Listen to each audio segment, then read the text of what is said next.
Welcome to RTV. నేను మీ రవినాయక్. మనతో పాటు ఈరోజు ముఖ్యమైన వ్యక్తి ఉన్నారు. పలు ఉమ్మడి ఆదిలాబాద్ జిల్లాలోని పలు ఉద్యమాల్లో క్రియాశీలక పాత్ర వహించిన శ్రీనివాస్ గారు ఉన్నారు. రాష్ట్ర కార్యవర్గ సభ్యులుగా కొనసాగుతున్న పరిస్థితి, కార్యదర్శి సభ్యులుగా కొనసాగుతున్నారు. సిపిఐఎంఎల్ ప్రధాన పార్టీలో కీలక పాత్ర ఉమ్మడి ఆదిలాబాద్. అంతటా అన్నాడు, అంతా మాట్లాడదాం. అన్న నమస్తే. చాలా రోజుల నుంచి ప్రయత్నం చేస్తున్నాం అన్న మీ ఇంటర్వ్యూ కోసం. అన్న ఏంటి పరిస్థితి, ఎట్లుంది పార్టీ పరిస్థితి, ఏంది జిల్లాలో ఎట్లుంది, ఆర్గనైజేషన్ ఎట్లా నడుస్తుంది? ఓకే, ఇవాళ దేశంలో బీజేపీ ప్రభుత్వం మూడోసారి వచ్చింది, కానీ గత సమస్యలన్నీ అట్లనే పెండింగ్లో ఉన్నాయి. గతంలో ప్రభుత్వాలు ఇచ్చినటువంటి హామీలు ప్రజలకు. రాష్ట్రంలో కాంగ్రెస్ ప్రభుత్వం బీఆర్ఎస్ను మార్చి కాంగ్రెస్ ప్రభుత్వం వచ్చిన ఈ 10 నెలల కాలంలో తను ఇచ్చినటువంటి హామీలన్నీ కూడా అమలు కానటువంటి ఒక పరిస్థితి అయితే ఉంది. ఏదైనా ఈ ప్రభుత్వాల మీద భ్రమలు అనేటువంటిది ఏదైతుందో, ఒక ప్రభుత్వం పోయి ఇంకో ప్రభుత్వం వస్తే పరిష్కారం అయితే అనేటువంటిది ప్రజలు ఏదైతే భ్రమిస్తున్నారో అది సాధ్యం కాదు. కనుక ప్రజలు ఉద్యమాలకు సన్నద్ధం చేయడం తప్ప ఇంకో పరిష్కార మార్గం లేదు. అందుకే కేంద్రంలో బీజేపీ కానీ రాష్ట్రంలో ఉన్నటువంటి కాంగ్రెస్ పార్టీకి వ్యతిరేకంగా కానీ తిరిగి ఉద్యమాలను ప్రారంభించడం తప్ప ఇంకో మార్గం లేదు. ఆ పనిలోనే మేము వాళ్ళ రాష్ట్రంలో కాంగ్రెస్ పార్టీ ఇచ్చినటువంటి హామీలు అమలు కావాలనేటువంటి దాంతో, అదేవిధంగా 6 హామీలు, అదేవిధంగా 7వ హామీ కూడా అదనంగా బోనస్గా ఇచ్చింది. ప్రజాస్వామిక హక్కులు కూడా ఇస్తామని చెప్పింది, కానీ వాటిని కూడా అమలు చేయటం లేదు. మొన్ననే ఈ రాష్ట్రంలో ఎన్కౌంటర్ జరిగినటువంటి పరిస్థితి ఉంది పినపాకలో.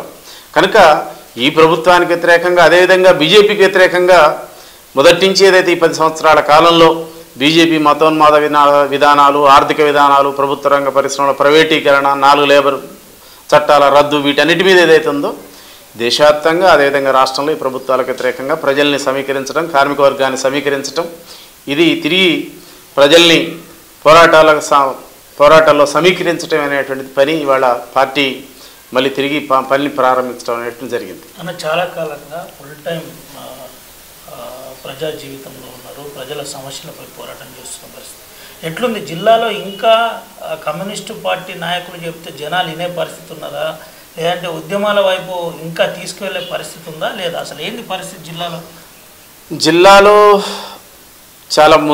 చాలా బలమైనటువంటి ఉద్యమాలు ఉన్నమాట వాస్తవం. కమ్యూనిస్ట్ ఉద్యమాలు, మా పార్టీ ఉద్యమాలు కూడా. ఏదైనా కొంత బీజేపీ అదేవిధంగా పాలకవర్గ పార్టీలు కొంత వచ్చిన తర్వాత భ్రమలు పెరిగినటువంటి పరిస్థితి ఉంది. ప్రధానంగా బీఆర్ఎస్ కాలంలో ఎక్కువ మీద ప్రభుత్వం అంతా కూడా తెలంగాణ వస్తే అంతా మేము సాధించి పెడతాం అనేటువంటి ప్రభుత్వం ఇచ్చినటువంటి హామీలు వాటి వెనక కొట్టకపోయినటువంటి ఒక పరిస్థితి ఉంది. ఇవాళ క్రమంగా మన తెలంగాణ రాష్ట్రం తెచ్చినటువంటి పార్టీ అయినా ప్రజల సమస్యలు పరిష్కరించలేదనేటువంటిది, అదేవిధంగా ఇంకో పార్టీని తీసుకొచ్చిన ఈ పాలకవర్గ పార్టీలు అన్నీ ఒకటే అనేటువంటిది కొంత మా ఉద్యమాలు గతంలో పాలకవర్గాలు 10 సంవత్సరాల నుంచి పాలకవర్గం పైన ఉద్యమం చేసిన పరిస్థితి. మళ్ళీ ఇప్పుడు కూడా కాంగ్రెస్ పార్టీలో హక్కులు 6 గ్యారంటీలతో పాటు ప్రజాస్వామిక హక్కును కల్పిస్తామని చెప్పిన పరిస్థితి. దాని మీద కూడా మేము ఉద్యమం చేస్తాం అని చెబుతున్న పరిస్థితి ఏంటి అంటే ఏ దిశగా జరగబోతుంది, ఏంది ప్రస్తుత పరిస్థితి, ఏంది నిజంగానే హక్కుల ఉల్లంఘన ఇప్పుడున్న పరిస్థితిలో జరుగుతుందా, అసలు ఏంటి పరిస్థితి? ఇప్పుడు ప్రభుత్వాలు హామీలు ఇచ్చినాయి, అమలు కావటం లేదు. అదేవిధంగా ప్రజాస్వామిక ఉద్యమాలని కూడా మేము బలపరుస్తాం, వాటిని కూడా గౌరవిస్తాం, ప్రజాస్వామిక హక్కులను కూడా మేము కల్పిస్తూ ఉన్నారు. అట్లా ప్రభుత్వాలు లేవు, రాష్ట్ర ప్రభుత్వం లేదు, కేంద్ర ప్రభుత్వం లేదు. ఉద్యమాల మీద నిర్బంధాలు ఉన్నాయి. అదేవిధంగా ప్రజల కోసం పనిచేస్తున్నటువంటి మార్క్సిస్ట్ లెనినిస్ట్ శక్తుల మీద, సంస్థల మీద, అదేవిధంగా ప్రగతిశీల శక్తుల మీద ఉద్యమాలు చేయకుండా గొంతు నొక్కుతున్నటువంటి ఒక పరిస్థితి. ఇప్పటికి కూడా తిరిగి కాంగ్రెస్ అధికారంలోకి వచ్చిన మంత్రులు వస్తే కూడా తిరిగి ప్రతిపక్ష పార్టీలని మాలాంటి వాళ్ళందరినీ కూడా అరెస్ట్ చేస్తున్నటువంటి ఒక పరిస్థితి. అందుకే ప్రజాస్వామిక హక్కులు పునరుద్ధరించబట్టలేదు. కనుక ప్రజల సమస్యలు కానీ పౌర హక్కులు కానీ వీటన్నింటినీ కలిపి ప్రజా ఉద్యమాలు చేయాల్సినటువంటి పరిస్థితి ఉందని మేము భావిస్తూ ఉన్నాం. తెలంగాణలో ఏంటన్న ప్రస్తుతం వరుస ఎన్కౌంటర్లు, మన పక్క రాష్ట్రంలో నిన్న 31 మంది చనిపోయిన పరిస్థితి ఏంటి ప్రస్తుతం కమ్యూనిస్టు పార్టీల పరిస్థితి, దాంట్లో ముఖ్యంగా మావోయిస్టు పార్టీ పరిస్థితి? అయితే వాళ్ళ కమ్యూనిస్టు పార్టీలు ప్రధానంగా 1967 తర్వాత సిపిఎం నుంచి విడిపడ్డ తర్వాత, సిపిఎంఎల్ పార్టీలు ఏర్పడ్డ తర్వాత ఈ దేశంలో పాలకవర్గ పార్టీలు బూర్జువా పార్టీలతోటి వ్యవస్థ మారదు. అదేవిధంగా ఎన్నికల్లో పాల్గొనటం ద్వారా ఎన్నికల ద్వారా ఈ వ్యవస్థ మారదు. మనం ఈ దేశంలో ఈ వ్యవస్థ మార్పుకై ప్రజల్ని చైతన్యం చేసి సాయుధ పోరాటమే మార్గం అనేటువంటి దాంతో 1967లో ఎంఎల్ పార్టీ ఏర్పడింది. ఆనాటి నుంచి ఈనాటి దాకా దేశంలో ఆనాడు నక్సల్బరీ ఉద్యమం, ఆ తర్వాత శ్రీకాకుళ పోరాటం, ఆ తర్వాత తెలంగాణలో ఉన్నటువంటి గోదావరిలో ప్రతిఘటన పోరాటాలు, వీటన్నిటికీ స్ఫూర్తి ఆనాడు తెలంగాణ 46 నుంచి 51కి తెలంగాణలో జరిగినటువంటి తెలంగాణ సాయుధ రైతాంగ పోరాట స్ఫూర్తి ఏదైతుందో నక్సల్బరీ ఉద్యమం మీద, శ్రీకాకుళం ఉద్యమం మీద, గోదావరిలో ప్రతిఘటన పోరాటాల మీద ఉంది కనుకనే ఆనాటి నుంచి ఇటు తర్వాత ఈ వ్యవస్థ మార్చడానికి ఎన్నికలు ఈ బూర్జువా వ్యవస్థలో ఈ బూర్జువా పార్టీలు ఆర్థిక అసమానతలు పోవు. కరెక్ట్గా ఈ వ్యవస్థలు మార్చాలి, ప్రభుత్వాలు మార్చాలి, కార్మికవర్గం రాజ్యం కావాలనేటువంటి దాంతో మాతో పాటు మావోయిస్టు పార్టీలు ఇతర ఎమ్మెల్యే శక్తులన్నీ కూడా ఈ రాష్ట్రంలో ఈ దేశంలో ప్రధానంగా ఈ రాష్ట్రంలో పనిచేస్తూ వచ్చాయి. ఈ లక్ష్యం ఒకటే, ఆర్థిక అసమానతలు పోవాలనేటువంటి లక్ష్యం. భారత పాలక వర్గాలు కూడా రాజ్యాంగంలో పెట్టారు, సామ్యవాద రాజ్యాంగం అని సామ్యవాద అనే పదం కూడా చేర్చారు. అంటే ప్రజల యొక్క సంక్షేమము ఆర్థిక అసమానతలు తొలగించాలనేది పెట్టినా అది కేవలం ఈ దేశంలో ఈ రాష్ట్రంలో ఎక్కడైనా సరే కార్పొరేట్ వర్గాల యొక్క ఆస్తులు పెరుగుతున్నాయి, వాళ్ళకే హక్కులు ఉన్నాయి, వాళ్ళ కోసం ఇవాళ ప్రభుత్వాలు పనిచేస్తున్నటువంటి పరిస్థితి కనుక నిజమైనటువంటి ప్రజాస్వామ్యం ఈ దేశంలో నూతన ప్రజాస్వామ్య విప్లవం రావాలంటే ఇప్పుడున్నటువంటి బూర్జువా పాలక వర్గాలని మొత్తం కూడా ఈ వ్యవస్థను కూలదోసి ఒక నూతన వ్యవస్థ నిర్మిస్తేనే ఈ దేశంలో ఆర్థిక సమానతలు పోతాయి, ఆర్థిక రాజకీయ సాంఘిక సమానత్వం వస్తుంది అనేటువంటిది ఒక మార్కిస్ట్ లెనినిస్ట్ మావో ఆలోచన విధానంతో వాళ్ళ ఎమ్మెల్యే పార్టీలు పనిచేస్తూ ఉన్నాయి. మా న్యూ డెమోక్రసీ పార్టీలు కానీ మావోయిస్ట్ పార్టీలు కానీ ఇతర ఎమ్మెల్యే శక్తులు కానీ వాళ్ళ విధానం అది. అందుకే ప్రజల్ని చైతన్యవంతం చేయడం కోసం ప్రధానంగా దళితులు ఆదివాసీల వైపు మా పని విధానం అంతా ఉంటుంది కనుక దానికోసం పనిచేస్తున్నటువంటి సంస్థలు కొన్ని వాళ్ళు దళాలుగా ఉన్నటువంటి ఒక పరిస్థితి ఉంది. వాళ్ళ వ్యవస్థ మారాలని పనిచేస్తూ ఉన్నారు. ఆ క్రమంలో వాళ్ళని పట్టుకోవచ్చు, చట్ట ప్రకారం అరెస్ట్ చేయొచ్చు. కానీ ఇవాళ వాళ్ళని ఏరివేసేటువంటి విధంగా మొత్తం ఈ రాష్ట్రంలో కూడా మొత్తం ఉద్యమాలు నలిసి అనేక మందిని వెంగళరావు ప్రభుత్వం నుంచి చూసుకుంటే అనేక మందిని మొత్తం కూడా వందల వేల మందిని కూడా మొత్తం ఎన్కౌంటర్లో చేసినటువంటి ఒక పరిస్థితి. దీనివల్ల ఈ వ్యవస్థ అయితే మా కాసేపటికి ఉద్యమాల్ని వెనక్కొట్టడానికి ఉపయోగపడుతుందో కానీ మా భావజాలాన్ని కానీ మార్క్సిజం లెనినిజం మా ఆలోచన విధానం సైద్ధాంతిక పునాదిని కానీ ఈ ప్రభుత్వాలు అనగదొక్కలేవు. ఇవాళ ఉన్న పరిస్థితి సైద్ధాంతిక పునాది అంటుంది. మరోపక్క మావోయిస్టు పార్టీని లెఫ్ట్ పార్టీలు కొన్ని ప్రధాన పార్టీ నిషేధిత పార్టీలను 2026 లోప నిర్మూలన కంప్లీట్ లేకుండా చేసేస్తామని అటు కేంద్రం ప్రకటిస్తున్న పరిస్థితి. ఎట్లా చూడవచ్చు? నిజంగానే మీ పార్టీల పని అయిపోయినట్టేనా? మేము అట్లా అనుకోవటం లేదు. 67 నుంచి మా ఎమ్మెల్యే పార్టీలు ఏర్పడ్డ తర్వాత అనేక ప్రభుత్వాలు దేశంలో రాష్ట్రాల్లో మారినాయి. ప్రభుత్వాలు మారినారు, ప్రైమ్ మినిస్టర్లు మారిండ్రు, అదేవిధంగా చీఫ్ మినిస్టర్లు మారారు. వాళ్ళ కాలాల్లో జలగంగరావు కాలంలో 305 మంది మొత్తం నక్సలైట్లను చంపేసినటువంటి ఒక పరిస్థితి ఉంది ఎన్కౌంటర్ల పేరుతోటి. అట్లే వాళ్ళ మొత్తం కూడా కేంద్ర ప్రభుత్వం 10 సంవత్సరాల కాలంలో అర్బన్ నక్సలైట్ పేరుతోటి కానీ ఇంకో పేరుతోటి కానీ ఎన్కౌంటర్లు పెద్ద ఎత్తున అందరినీ కూడా ఎన్ఐఏలు ఉపాలు పెట్టి మొత్తం అనేక మందిని వాళ్ళ జైళ్ళకు పంపించింది. అనేక మంది మీద దాడులు ప్రతిరోజు జరుగుతున్నటువంటి ఒక పరిస్థితి ఉంది. అయితే దీనికి కొనసాగింపు వాళ్ళ అనేక ప్రభుత్వాలు అనేక పేర్లు పెట్టి వాళ్ళ మార్క్సిస్ట్ లెనినిస్ట్ మావో ఆలోచన విధానం కలిగినటువంటి సంస్థల్ని అణచివేయాలని ప్రయత్నం చేసినాయి. గ్రీన్ హంట్ తీసుకొచ్చింది, సల్వాజూడం తీసుకొచ్చినాయి. అదేవిధంగా ఇప్పుడు కొత్తగా వచ్చినటువంటిది ఆపరేషన్ కగార్, అంటే అంతిమ యుద్ధం. అంటే మావోయిస్టు పార్టీ మీద ఆయుధాలు పట్టుకొని తిరిగేటువంటి ఒక పార్టీల మీద అంతిమ యుద్ధం ప్రకటించింది. 2026 మార్చికెళ్ళని ఒక డెడ్ లైన్ పెట్టేసి ఈ లోపల మొత్తం ఏరువేత కార్యక్రమం అనేటువంటిది ప్రకటించింది. ఇప్పటికే 200 మంది 10 నెలల కాలంలో చంపేసింది. మొన్ననే జరిగినటువంటి ఎన్కౌంటర్ను కూడా చూస్తే కనుక ప్రభుత్వాలు ఏం మారినా ఇవాళ మా ఈ ఆలోచనల్ని ఏ సైద్ధాంతిక పునాదితోటైతే ప్రజల కోసం ఇంకో ప్రత్యామ్నాయం లేదు. ఇవాళ సమాజంలో పెట్టుబడిదారు విధానం, సామ్య విధానం, సోషలిజం రెండే. ఈ రెండింటిలో పెట్టుబడిదారు సమాజం అసమానతలతో కూడుకున్నటువంటి సమాజం. ఇక అందరూ సమానంగా ఉండాలి, ఆర్థిక సమానత్వం కావాలని కోరుకున్నటువంటి సంస్థలు ఎమ్మెల్యే సంస్థలు. కనుక ఈ విధానం అనేటువంటిది అందరికి ఉపయోగపడేటువంటిది.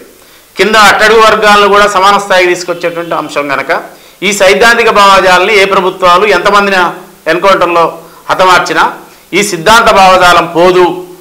ఈ దోపిడీ పీడన ఉన్నంతకాలం, ఈ అసమానతలు ఉన్నంతకాలం, ఈ కార్పొరేట్ సంస్థలకి ప్రభుత్వాలు సంపద కూడబెడుతున్నంతకాలం, వాళ్ళ జేబులు నింపుతున్నంతకాలం, వాళ్ళ ఆస్తులు వాళ్ళ సంపదను పెంచుతున్నంతకాలం ఖచ్చితంగా ఎమ్మెల్యే సంస్థలు ప్రజలతో ఉంటాయి, ప్రజల్లో నిలబడతాయి, ప్రజల్లో జీవిస్తాయి. అందులో ఏ అనుమానం లేదు. మరో విషయం చెప్పండి అన్న, ఏంటి అసలు ఇప్పుడు ఛత్తీస్గఢ్ దండకారణ్యంలో వరుస ఎన్కౌంటర్లు జరుగుతున్నాయి. ముఖ్యంగా ఆదివాసులే ఎక్కువగా దాంట్లో ఎన్కౌంటర్లు చనిపోతున్నారు అంటున్నారు. దీంతో పాటు కొంతమంది అమాయకపు ఆదివాసులు కూడా చనిపోతున్నారని పౌర హక్కుల సంఘాలు ప్రజా సంఘాలు ఆరోపిస్తున్న పరిస్థితి. నిజంగానే అటువంటి జరుగుతుందా, లేదంటే సంఘాలన్నీ కావలసుకుని ఆరోపణ చేస్తుందా? ఎస్, ఖచ్చితంగా ప్రధానంగా బీజేపీ ప్రభుత్వానికి ఒక లక్ష్యం ఉంది. ఏం లక్ష్యం ఉందంటే దాదాపు భారతదేశంలో 16 రాష్ట్రాలు అటవీ ప్రాంత రాష్ట్రాలు ఉన్నాయి. ఈ 16 రాష్ట్రాలలో ఖనిజ సంపద అనేటువంటిది పెద్ద ఎత్తున 26 రకాల ఖనిజ సంపద ఏదైతే ఉందో ఈ ఖనిజ సంపద మీద బీజేపీ ప్రభుత్వానికి కన్నుబడ్డది. అందుకే ఈ ఫారెస్ట్ ప్రాంతాల్లో అటవీ ప్రాంతాల్లో ఉన్నటువంటి చట్టాలు ఏవైతున్నాయి ఇప్పటిదాకా 170 కానీ పెసా కానీ అదేవిధంగా 2006 అటవీ హక్కుల చట్టం కానీ ఇవన్నీ కూడా ఈ భూగర్భంలో ఉన్నటువంటి ఖనిజ సంపదని, అది బొగ్గు కావచ్చు, అల్యూమినియం కావచ్చు, బాక్సైడ్ కావచ్చు, ఐరన్ ఓర్ కావచ్చు, ఇట్లాంటి ఖనిజ సంపద అంతా కూడా విచ్చలవిడిగా దోచుకోకుండా కొన్ని చట్టాలు అడ్డం ఉన్నాయి. గ్రామ సభల ఆమోదం ఉంటేనే ఈ ప్రభుత్వాలు అవి పరిశ్రమలకు ఇవ్వాలి అనేటువంటిది. అందుకే ప్రభుత్వం బీజేపీ గవర్నమెంట్ వచ్చిన తర్వాత ఏం చేసిందంటే ఈ చట్టాలను కూడా మార్చకుండానే అటవీ హక్కుల ఇంకొక చట్టం తీసుకొచ్చింది, ఫారెస్ట్ యాక్ట్ అనేటువంటి కొంచెం అమెండ్మెంట్ సవరణలు తీసుకొచ్చి ఆ చట్టం యొక్క సారాంశం ఏంటంటే ఈ చట్టాలు ఉన్నప్పటికీ కూడా ప్రభుత్వం వివిధ రాష్ట్రాల్లో అటవీ ప్రాంతాల్లో ఉన్నటువంటి ఖనిజ సంపదని ఎన్ని వేల ఎకరాలైనా ఎవరికైనా ఇచ్చే విధంగా ఒక చట్టాన్ని, సూపర్ చట్టాన్ని తీసుకొచ్చింది. దీని చట్టం లక్ష్యం ఏంటంటే ఖనిజ సంపదనంతా కూడా వాళ్ళ బహుళజాత సంస్థలకు, పెద్ద పెద్ద కార్పొరేట్ సంస్థలకు ఇవ్వడం. అందుకే ఈ కార్పొరేట్ సంస్థలకు ఇవ్వాలి అని అంటే మొత్తం ఈ అటవీ ప్రాంతాల్లో ఉన్నటువంటి ఆదివాసులు ఎవరైతుందో వీళ్ళని ఖాళీ చేయించాలి. వీళ్ళని ఖాళీ చేయించాలంటే ఇక్కడ నక్సల్స్ ఉన్నారు, అదేవిధంగా ఇక్కడ మావోయిస్టులు ఉన్నారు అనేటువంటి పేరుతోటి ఇక్కడ మొత్తం ఆదివాసులందరినీ కూడా ఈ ప్రాంతం నుంచి గెంటివేసి మొత్తం ఏరివేసి ఆపరేషన్ కగార్ అనేటువంటి ఇట్లాంటి పేర్లు పెట్టి వీళ్ళందరినీ కూడా వీళ్ళందరినీ కూడా ఆ ప్రాంతాల్లో ఉన్నటువంటి ఆదివాసులందరినీ కూడా గెంటివేసిన తర్వాత అప్పుడు ఈ ఖనిజ సంపదని బహుళజాత సంస్థలకు ఇవ్వడానికి అనుకూలంగా ఉంటుంది కనుక ఇవాళ ప్రభుత్వం ఇవాళ ఈ ఏరివేత కార్యక్రమాన్ని అనేటువంటి చేపట్టింది. ఇది అత్యంత దుర్మార్గమైనటువంటిది. మొత్తం కిలోమీటర్కు చొప్పున బేస్ క్యాంపులు, సిఎస్ఎఫ్లు, అదేవిధంగా district guard force, district GR ఇట్లాంటి అంటే డిస్టిక్ డిఆర్జీ ఇట్లాంటి సంస్థల్ని మొత్తం కూడా అక్కడే ఆదివాసుల్ని అక్కడే రిక్రూట్మెంట్ చేసి వాళ్ళ మీద యుద్ధం చేయడానికి కావాల్సిన విధంగా వాళ్ళు ఉన్నటువంటి నిరుద్యోగాన్ని వీటిని దృష్టిలో పెట్టుకొని వాళ్ళకు మొత్తం కూడా వాళ్ళకు అప్పచెప్పి వాళ్ళ మీదనే ఆదివాసులనే యుద్ధం చేసే విధంగా రిక్రూట్మెంట్ చేసి అక్కడ మొత్తం ఛత్తీస్గఢ్ ప్రధానంగా ఏదైతే ఒక స్థావర ప్రాంతంగా ఉందని వాళ్ళ పోలీసులు వాళ్ళ ప్రభుత్వం భావిస్తుందో ఆ ప్రాంతంలోనే వేల మంది పోలీసుల్ని వాళ్ళ దింపాడ మొత్తం అడుక్కో పోలీసు లెక్క మొత్తం కూడా డ్రోన్ కెమెరాలు వీటన్నిటిని కూడా పెట్టి మొత్తం ఏరివేసేటువంటి కార్యక్రమం ఏదైతుందో 2 లక్ష్యాలు దీంట్లో ఉన్నాయి. ఒకటి మొత్తం మావోయిస్టులు ఏరివేయాలనేటువంటి ఒక లక్ష్యం, వాళ్ళు ఏరివేయడం ద్వారా ఆదివాసీ ప్రాంతాల్లో ఉన్నటువంటి ఆదివాసుల్ని ఎలగొట్టి ఆ ప్రాంతంలో ఉన్నటువంటి ఖనిజ సంపదను మొత్తం కూడా కార్పొరేట్ రంగాలకు ఇవ్వడం అనేటువంటి లక్ష్యం, ఈ 2 లక్ష్యాలు ఉన్నాయి. కనుకనే మేము ప్రభుత్వాన్ని కోరేటువంటిది ఇది ఆపండి అనేటువంటి మేము కోరుతాం. ఛత్తీస్గఢ్ రాష్ట్రంలో ఇప్పుడు ముఖ్యమంత్రి ఒక ఆదివాసీ నాయకుడే ఉన్న పరిస్థితి. అటువంటి తరుణంలో కూడా ఆదివాసులపై వరుసగా ఆదివాసీ నక్సలైట్లు ఉన్నారు, నక్సల్ అభిజ్మాన్ లాంటి ప్రధాన ప్రాంతంలో పోలీసులు చొచ్చుకోబోతున్నారు. దాంట్లో నేరుగా ఆదివాసులే ఎక్కువగా చనిపోతున్నారు. చర్చలకు పిలిచినా స్పందించట్లేదు మావోయిస్ట్ పార్టీ అని అంటున్నారు. ఏంటి దీంట్లో వాస్తవం ఉందా, అసలు ఏంటన్న పరిస్థితి? ప్రభుత్వానికి వీళ్ళని సమస్యని శాంతి భద్రతల సమస్యగా కాకుండా ఆర్థిక రాజకీయ సమస్యగా, సైద్ధాంతిక సమస్యగా చూడటం లేదు. ఏ ప్రభుత్వాలు వచ్చినా అట్లా చూడటం లేదు. కనుకనే వాళ్ళతోటి చర్చలు చేసినా చేయకున్నా వాళ్ళు ప్రభుత్వాలు అనుసరించే విధానాన్ని ఏదైతుందో వీళ్ళని సమూలంగా నాశనం చేయాలి, ఈ భావజాలాన్ని నాశనం చేయాలి, ఈ పార్టీలని అంతం చేయాలనేటువంటి ఆలోచన ఏదైతుందో అది కార్పొరేట్లకు అనుకూలమైనటువంటి విధానం వాళ్ళు చేసేటువంటిది. కనుక ఇవాళ వాళ్ళు చేసేటువంటి పని ఏదైతుందో అది సమాజంలో అట్టడుగు వర్గాల ప్రజల కోసం పనిచేస్తున్నటువంటి పార్టీలను అంతం చేయడం అనేటువంటి లక్ష్యం దాంట్లో ఉంది. కనుకనే ఇవాళ ఛత్తీస్గఢ్, జార్ఖండ్ ఈ ప్రాంతాలన్నింటిలో గిరిజన ప్రాంతాలు, గిరిజన మంత్రులు గిరిజన సీఎంలు ఉన్నప్పటికీ కూడా అది ప్రాతినిధ్యం వచ్చేటువంటి పార్టీలు అయితేనేయో బీజేపీ పార్టీలు వాళ్ళ విధానాలు అనుసరిస్తారు తప్ప వాళ్ళేమి వాళ్ళ కొత్తగా గిరిజనుల కోసం నిలబడేది లేదు. ఈవెన్ మణిపూర్ లాంటి ప్రాంతంలో కూడా, మణిపూర్లో ఏం జరిగిందంతా కూడా, మణిపూర్లో కూడా సహజ సంపద ఉంది కనుక అక్కడ గిరిజనేతరులకు వ్యతిరేకంగా గిరిజనేతరులు ఏమటువంటి బీజేపీ గవర్నమెంట్ మొత్తం అక్కడ దాడులు చేసింది. కనుక ఈ మొత్తం వ్యవస్థని, ఈ అటవీ ప్రాంతాల్లో ఉన్నటువంటి ఖనిజ సంపదని బయటికి తీసి అది దేశంలో ఉన్నటువంటి ఒక 10-12 తన అంటున్నటువంటి ఆదాని, అంబానీ ఇలాంటి కార్పొరేట్ సంస్థలకి ఈ ఖనిజ సంపదను అప్పచెప్పడం అనేటువంటిది లక్ష్యం. కనుక వాళ్ళు ఈ ఆపరేషన్ కగారులు ప్రారంభించారు.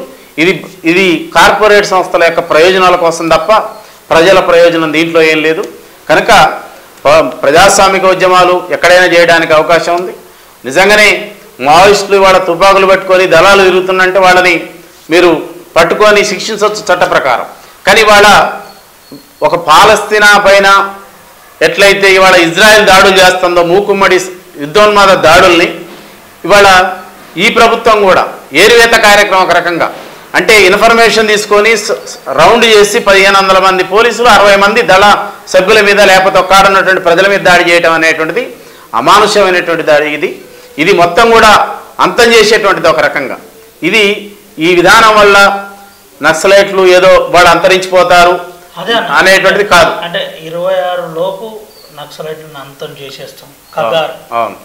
ఇది చివరి దశ అయిపోతుందా? మావోయిస్టు పార్టీ అంతం అయిపోతుందా? ఏంటన్న పరిస్థితి? ఎస్, ఇప్పటికే చాలా ప్రభుత్వాలు ప్రకటించున్నాయి. మేము ఈ మార్క్సిస్ట్ లెనినిస్ట్ సంస్థలు అంతం చేస్తాయని ఈ ప్రభుత్వం కూడా ప్రకటించింది. దీనివల్ల ఏది కాదు. ఎందుకంటే 26 నువ్వు మార్చి పెట్టుకున్నా మళ్ళీ 28 ప్రకటించినా అది అయ్యేటువంటిది కాదు. ఎందుకంటే ఇది ఒక ఆర్థిక రాజకీయ సమస్య, ఇది సైద్ధాంతిక సమస్య, భావజాలం సమస్య. నువ్వు వ్యక్తులను కొంత నిర్మూలించవచ్చేమో కానీ పార్టీల యొక్క విధానాలని, సిద్ధాంతాలని రూపంపలేవు. కనుకనే నువ్వు ఆపరేషన్ కగార్ అనేటువంటిది నువ్వు ఫలానా తేదీ వరకు అనేటువంటిది ఏదైతుందో నువ్వు ప్రకటించవచ్చు. కానీ నీలాగా చాలా ప్రభుత్వాలు వచ్చినాయి పోయినాయి, కానీ పార్టీ ఏమీ అంతరించలేదు. కొంతకాలం నిర్బంధం ఉండొచ్చు, కొంతకాలం కొంత ఎక్కువ నష్టాలు జరిగి ఉండొచ్చేమో కానీ ఏ ప్రభుత్వాలు కూడా శాశ్వతంగా దీన్ని అంతమొందించలేవు, సాధ్యం కాదు అనేటువంటిది ప్రభుత్వం మూర్ఖపు ఆలోచన. లేకపోతే మేము ఏదో బయట కార్పొరేట్ వర్గాలకు ఏమన్నా వాళ్ళు చెప్పడానికి ఏమైనా ఉపయోగపడుతుందో తప్ప ఈ ఆలోచనతో ఉన్నటువంటి సంస్థలను అణచివేయడం అనేటువంటిది ఈ దేశంలో కాదు, ఏ దేశంలో కూడా సాధ్యం కాదు. ఈరోజు కొన్ని ప్రధాన రాష్ట్రాలతోటి హోంమంత్రి అమిత్ షా సమావేశం అవుతున్న పరిస్థితి, ముఖ్యంగా నక్సలిజం ఉన్న రాష్ట్రాలపై ప్రత్యేక దృష్టి పెట్టింది.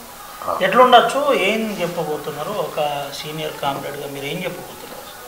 అదే ఇవాళ 8 రాష్ట్రాల నక్సల్ ప్రభావిత ప్రాంతాల రాష్ట్రాల ముఖ్యమంత్రులు అమిత్ షా గారితో వాళ్ళ సమావేశం హై లెవెల్ మీటింగ్ జరగబోతోంది.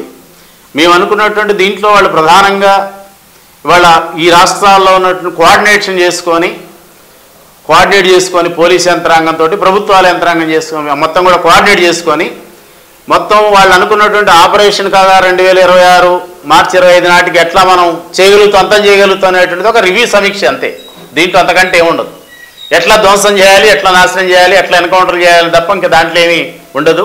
కనుక ప్రభుత్వాలు దీన్ని ఆలోచించకుండా ఆదివాసీ ప్రాంతాలు, దేశంలో దళితులు లేకపోతే ఏదైతే కింద అట్టడుగు వర్గాలు ఉన్నాయో వాళ్ళ సంక్షేమం కోసం మీరు సమీక్షలు చేయండి. దానివల్ల ఉపయోగం. ప్రజలు ఇవాళ ఆకర్షితులు అవుతున్నారంటే సమాజంలో అసమానతలు ఉన్నాయి, సమాజంలో పేదరికం ఉంది. కనుక దీని నుంచి వాళ్ళు ఇవాళ ఈ సమాజం మారాలనేటువంటి ఒక సిద్ధాంతం వైపు ఆకర్షితులు అవుతున్నారు. కనుక అది ఉన్నంతకాలం ఖచ్చితంగా పేద వర్గాలు ఎమ్మెల్యే శక్తుల పట్ల ఎప్పుడు ఉంటారు. కనుక ఈ హై లెవెల్ మీటింగులతోటి నక్సల్ ప్రభావిత ప్రాంతాల రాష్ట్రాల యొక్క మీటింగులతోటి వచ్చేటువంటిది అంతం చేయడానికి ఏం ప్లాన్లు చేసినా అది సాధ్యం అయ్యేటువంటిది కాదు. కనుక ఇట్లాంటి సమావేశాలు కాకుండా అసలు గిరిజనులకు ఏం కావాలి, గిరిజనులు ఏం కోరుకుంటున్నారు, గిరిజనుల సమస్యలు ఏమిటి, గిరిజన ప్రాంతాల్లో మనం ఎట్లా అభివృద్ధి చేయాలా, ఈ ప్రణాళికల కోసం ఆలోచిస్తే ఏమైనా కొంత ప్రజలు అట్రాక్ట్ కాకుండా మీరు ఆలోచిస్తారో అది ఆలోచించండి తప్ప అది ఈ ఆర్థిక అసమానత మీరు చేసేది ఆర్థిక అసమానతలు పెంచుతున్నారు. కార్పొరేట్ రంగాలకు కంజెసంతో చెప్తున్నారు. పేద ప్రజల యొక్క ఆదాయ వనరులు తగ్గుతూ ఉన్నాయి. నిరుపేదలుగా మారుతున్నప్పుడు సమాజంలో ఖచ్చితంగా విప్లవాలు వస్తాయి, తిరుగుబాట్లు వస్తాయి. ఎంఎల్ పార్టీల కనుక ప్రజలు ఉంటారు. ఇది సిద్ధాంతం ఉన్నటువంటి నీ విధానాలే ఎంఎల్ పార్టీల యొక్క శక్తి. పేద ప్రజలందరూ కూడా నీ విధానాలకు వ్యతిరేకంగా ఎంఎల్ పార్టీల వెనక సమీకృతం కావడానికి మీ విధానాలే ముఖ్యం కనుక మీ విధానాలు మార్చుకోండి. మీ విధానాలను రివ్యూ చేయకుండా మీరు ఎంఎల్ పార్టీలను అంత చేయడం అనేది సాధ్యమేది కాదు. ఏంటన్నా తెలంగాణ నుంచి దండకారణ్యం వరకు ఈ ఎన్కౌంటర్ లాగాలి, శాంతి చర్చలు జరగాలి అంటే ఏం చేస్తే బాగుంటుంది, ఎలా ఉండాలనుకుంటున్నారు? ఇప్పుడు ఈ ప్రభుత్వాలన్నీ నేను చెప్పిన ఆచరణ కూడా అదే. అనేక నివేదికలు, ఆక్స్ఫామ్ నివేదికలు కూడా ఏం చెప్తా ఉంది, ఈ దేశంలో కొద్దిమంది చేతుల్లోనే సంపద పెరుగుతుంది, వాళ్ళ ఆస్తులే పెద్ద ఎత్తున పెరుగుతున్నాయి, మొత్తం కింది వర్గాల యొక్క ఆదాయ వనరులు తగ్గిపోతున్నాయి, మరింత పేదలుగా మారుతున్నారు, ఈ ఆర్థిక అసమానతలు దేశంలో పెరుగుతూ ఉన్నాయి అనేటువంటి నివేదికలు మనకి చెప్తున్నాయి. కనుక మేమనేటువంటిది ఈ ఆర్థిక అసమానతలు పోనంత కాలం ప్రభుత్వాలు సంపన్న వర్గాలు ఏమంటే ఉంటున్నాయి. అందులో బూర్జువా పార్టీలకు దళారీలుగా ఇవాళ ఉంటున్నటువంటి దళారీ పాత్రని కార్పొరేట్ సంస్థలకు, బోడే సంస్థలకు దళారీలుగా వ్యవహరిస్తున్నారు కనుక వాళ్ళ ప్రయోజనాలు కాపాడుతున్నారు కనుక వాళ్ళ వెంటనే ఈ ప్రభుత్వాలు ఉంటున్నాయి. కనుక ఆ ప్రభుత్వాలు ఉన్నంతకాలం ఇక్కడ ఉద్యమాలు నడుస్తాయి, ఇక్కడ విప్లవోద్యమాలు, విప్లవ నిర్మాణాలు, విప్లవ పార్టీలు పనిచేస్తూ ఉంటాయి. కనుక ప్రభుత్వాలు ఏం పిలిచినా, చర్చలకు పిలిచినా కూడా పరిష్కారం అయ్యేటువంటి పంచాయతీ కాదు ఇది. ఎందుకంటే పరిష్కారం ఒకవేళ తాత్కాలిక ఉపశమనం తప్ప ఇవాళ మేము మార్క్సిస్ట్ లెనినిస్ట్ పార్టీలు ఇవాళ ఉండేటువంటి సైద్ధాంతికంగా ఇవాళ అందరికీ సమాన అవకాశాలు కావాలా, భూమి లేని నిరుపేదందరికీ భూమి కావాలా, ఈ దేశంలో సంపద అంతా కూడా అందరికీ సమానంగా పంచాలి, ఈ దేశంలో ఉన్నటువంటి ప్రైవేట్ సంస్థల ఆస్తులన్నీ కూడా జాతీయం చేయాలి, ఇది సాధ్యమయ్యేది కాదు ఈ ప్రభుత్వాలకు. ఈ ప్రభుత్వాలు చర్చలు జరిపితే కూడా ఈ అంగీకరించే అంశాలు కూడా కాదు. కనుక మా ఆలోచనలు వేరు. ఈ సమాజం పట్ల లేకపోతే ఈ దేశం పట్ల ఇది ఎట్లుండాలి, వ్యవస్థ ఎట్లుండాలి అనేటువంటిది మా విధానాలు మాకున్నటువంటి ఈ విధానాలు ఇప్పుడున్న ప్రభుత్వాలు అమలు చేయలేవు, వాళ్ళు ఆలోచించను కూడా ఆలోచించలేరు. కనుక మీరు మీ విధానాలను అమలు చేస్తున్నంతకాలం మా ఉద్యమాలు ఉంటాయి. మేము ఈ దేశంలో ఒక నూతన ప్రజాస్వామిక విప్లవం వచ్చేదాకా మా శక్తులు కొట్లాడుతూనే ఉంటాయి. కనుక మీరు మా విధానాలని మీరు అవలంబించలేరు కనుక మా ఉద్యమాలు అనేటువంటిది ఆగవు. కనుక ఈ దేశంలో పేదరికం ఉన్నంతకాలం, అసమానతలు ఉన్నంతకాలం మేము కొట్లాడుతూనే ఉంటాం. మీరు చర్చలకు పిలిచినా పిలవకున్నా వచ్చే మార్పు ఏం లేదు. గతంలో కూడా చర్చలకు పిలిచారు, చాలా 2-3 సందర్భాలు ఈ తెలంగాణ గతంలో ఉమ్మడి ఆంధ్రప్రదేశ్లో కూడా చర్చలకు పోయారు. ఏం జరిగింది? ఆ ప్రభుత్వాలు అనుసరిస్తున్నాయా? తిరిగి ఆ ప్రభుత్వాలే మొత్తం పార్టీల మీద నిషేధం ప్రకటించి పెద్ద ఎత్తున ఎన్కౌంటర్లు చేసినటువంటి ఒక పరిస్థితి ఉంది. కనుక చర్చలు జరిపినా అది వినటానికి ఉపయోగపడుతుంది తప్ప ప్రభుత్వాలు మేము కోరుతున్నటువంటి సిద్ధాంతాలను అమలు చేయవు. కనుక ఈ వ్యవస్థ మార్పు కోసం ఖచ్చితంగా ఈ వ్యవస్థ మార్పుకు తిరుగుబాటు తప్ప ఈ దేశంలో ఒక వ్యవస్థ మార్పు ఇవాళ కార్మిక వర్గ రాజ్య స్థాపన లక్ష్యంగా నూతన ప్రజాస్వామిక విప్లవం కొట్లాడటం తప్ప ఇంకో మార్గం లేదు. ఎంఎల్ పార్టీలకు కానీ మావోయిస్ట్ పార్టీలకు కానీ ఇవాళ చర్చలతోటి తాత్కాలికంగా ఉపశమనం, యుద్ధం ఏమైనా ప్రత్యక్ష యుద్ధం ఆపగలుగుతున్నాం కానీ వ్యవస్థని మార్చడానికి మా సిద్ధాంతాలను మేము మార్చుకోలేం. ప్రభుత్వాలు వాళ్ళు కార్పొరేట్ సంస్థల బట్టి వాళ్ళే ఉంటారు తప్ప అది వాళ్ళ విధానం. అది ఏంటన్నా తెలంగాణ రాష్ట్ర ప్రభుత్వానికి ఒక సీనియర్ కామ్రేడ్గా మీరు ఏం చెప్పబోతున్నారు? ఇప్పటికే 6 గ్యారంటీలు అమలు లేదంటున్నారు, స్వేచ్ఛ లేదంటున్నారు, సమానత్వం లేదంటున్నారు, ఏం చెప్పబోతున్నారు? మేము ఈ రాష్ట్ర ప్రభుత్వాన్ని కోరేటువంటిది బీఆర్ఎస్ ప్రభుత్వం 10 సంవత్సరాలు అనుసరించిన విధానాలను మేము చివరిదాకా వ్యతిరేకించినటువంటి పార్టీ మాది. ఈ దేశంలో బీజేపీ రావద్దు, ఇండియా కూటమిని గెలిపించాలని పిలుపునిచ్చినటువంటి పార్టీ కూడా మాది. ఇండియా కూటమి అంటే కాంగ్రెస్ కూడా ఉంది. కాంగ్రెస్ పార్టీ మీద మాకు అభిమానం కాదు, మాకేం దీంతో కాదు. ఇవాళ బీజేపీ రావద్దు అనేటువంటి ఆలోచనతో దేశంలో ఒక ప్రమాదకరమైన ధోరణి కనుక రాష్ట్రంలో కానీ ఇతర రాష్ట్రాల్లో కానీ ఎక్కడైనా దేశవ్యాప్తంగా ఇండియా కూటమి అభ్యర్థులు గెలిపించాలని మేము పిలిపించాం. కానీ వాళ్ళు ఈ రాష్ట్రంలో కాంగ్రెస్ వచ్చిన తర్వాత మేము కోరేటువంటిది మీరు హామీలు ఇచ్చారు, హామీలలో 1, 2 వరకు మీరు అమలు చేశారు, మిగతా అన్ని పెండింగ్ అట్లే ఉన్నాయి. మీరు ఇచ్చినటువంటి చేయూత పథకం కానీ మీరు ఇచ్చినటువంటి రైతు భరోసా కూడా ఈనాటికి కూడా మీరు కొత్తది మీరు ఏదైతే ఇస్తున్నారో అది అమలు చేయలేదు. రుణమాఫీ పూర్తిగా కానటువంటి ఒక పరిస్థితి ఉంది. అదేవిధంగా ఈ సమస్యలన్నీ ఇట్లే ఉన్నాయి. దీంతోపాటు ప్రధానంగా మేము కోరేటువంటిది అంటే ఈ రాష్ట్రంలో మీరు గతంలో బీఆర్ఎస్ గవర్నమెంట్ని మాకు ప్రజాస్వామిక హక్కులు కావాలా అని కొట్లాడినవాళ్ళు మీరు ఇవాళ మీ ప్రభుత్వం వచ్చిన తర్వాత కూడా మీరు ఈ ప్రభుత్వంలో కూడా మీరు ఎన్కౌంటర్ జరిగినటువంటి పరిస్థితి ఉంది. మీరు ఎన్కౌంటర్ జరిగితే మేము అక్కడికి విజిట్ చేయడానికి కూడా పౌర హక్కుల సంఘం వాళ్ళని కూడా పోనీయనటువంటి ఒక పరిస్థితి ఉంది. లేదు మీరు వచ్చినప్పుడు మీ మంత్రులు వచ్చినప్పుడు కూడా మేము కలవడానికి ఇంకోదానికి కూడా పోనివ్వకుండా మీరు ముందు అరెస్టులు చేస్తున్నటువంటి ఒక పరిస్థితి ఏముంది? బీఆర్ఎస్కి మీకు ప్రభుత్వం తేడా ఏముంది? కనుకనే మేము కోరేటువంటిది మీరు ఏడవ గ్యారంటీగా ఇచ్చినటువంటి మీరు హక్కులను గౌరవిస్తాం అనేటువంటి డిమాండ్ ఏదైతే ఉందో, ఏదైతే మీరు హామీ ఇచ్చారో దాన్ని మీరు అమలు చేయండి. ఈ రాష్ట్రంలో మీరు ఎన్కౌంటర్ లేకుండా మీరు చేయండి. ఎన్కౌంటర్లను మీరు ప్రోత్సహించొద్దు. మీరు చట్ట వ్యతిరేకంగా ఎవరైనా పనిచేస్తారనుకుంటే అరెస్ట్ చేయండి, చట్టబద్ధంగా వాళ్ళని శిక్షించండి. దాన్ని మేము కాదంటలేదు. కానీ మీరు కూడా ఏదైతే ఆపరేషన్ కగార్ లాగా సెంట్రల్ ప్రభుత్వం ఏదైతే తీసుకుందో అట్లాంటిది మీరు అట్లాంటి నినాదం ఇవ్వకుండానే ఇవాళ మావోయిస్టులు పేరుతోటి లేకపోతే ఇవాళ నిషేధ సంస్థలు పనిచేస్తున్నాయనేటువంటి వాళ్ళ శ్రేణుల్ని మీరు ఇవాళ ముందస్తు అరెస్టులో లేకపోతే మీరు చేసేటువంటి పద్ధతిని విడనాడాలి అనేటువంటిది మేము కోరేటువంటిది. కనుక మీరు ప్రజలకు ఇచ్చినటువంటి హామీల్ని మీరు అమలు చేయాలి. 6 గ్యారెంటీలతో పాటు ప్రజాస్వామిక హక్కు అనేటువంటి దాన్ని కూడా మీరు అమలు చేయాలి అనేటువంటిది ఈ ప్రభుత్వానికి కోరేది. మీరు ఇది అమలు చేయకపోతే గత ప్రభుత్వం బీఆర్ఎస్కి వ్యతిరేకంగా మేము ఎట్లా ఆందోళన చేసినామో తిరిగి మీ ప్రభుత్వానికి వ్యతిరేకంగా కూడా మీరు ఆందోళన చేయక తప్పదు. ప్రజా ఉద్యమ నిర్మాణాలు చేయక తప్పదు. ప్రజా ఉద్యమాలకు మేము నాయకత్వం వహించక తప్పదు అనేటువంటిది కూడా ఈ రాష్ట్ర ప్రభుత్వాన్ని మేము తెలియజేసాం. టీవీ ద్వారా ఈ ప్రాంతంలో ఉన్న రైతులకు, ఆదివాసులకు, అదేవిధంగా ప్రజాస్వామికవాదులకు, ప్రజలకు ఏం చెప్పబోతున్నారు, ఏం సందేశం ఇవ్వబోతున్నారు? ఓకే, ఈ ప్రాంతంలో ప్రధానంగా ఉమ్మడి ఆదిలాబాద్ జిల్లా ఏదో గిరిజన ప్రాంతం. మేము ఆర్టీ ద్వారా తెలియజేసే ప్రభుత్వానికి పోడు భూముల సమస్య అట్లే ఉంది.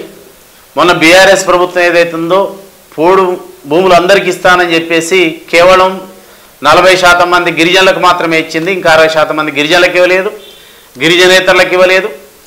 ఆ సమస్య ఇంకా ఈ జిల్లాలో ఉమ్మడి ఆదిలాబాద్ జిల్లాలో అనేక